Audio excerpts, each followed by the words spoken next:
Good day mga boss, another day, another tutorial. For today's video mga boss, so share ko po sa inyo ano po ba ang dapat gawin o ano ang gagawin kapag nag no power po ang inyong desktop or computer. First, ang check nyo po ay power supply. So gagamit po kayo ng power supply tester. So, dito nyo po malalaman kung okay pa ang inyong power supply. Take note guys, power supply po muna ang inyong i-check. So, ganito po yon. So, ito po yung power supply natin. So, ito po yung 24 pin. So, ito po yung i-check natin.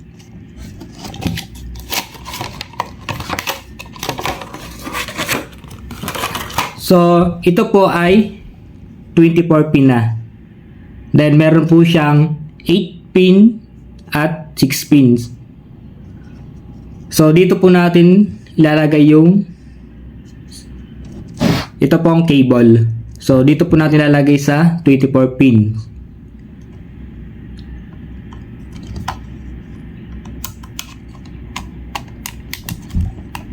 So, ganito po yung paglalagay ng inyong power supply. So, ito pong power supply ay sa desktop ko po ito. So, i-check po natin kung goods pa.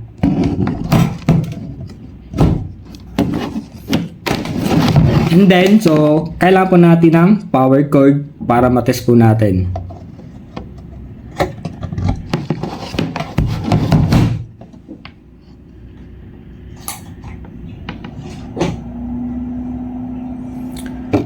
So, dito mga boss,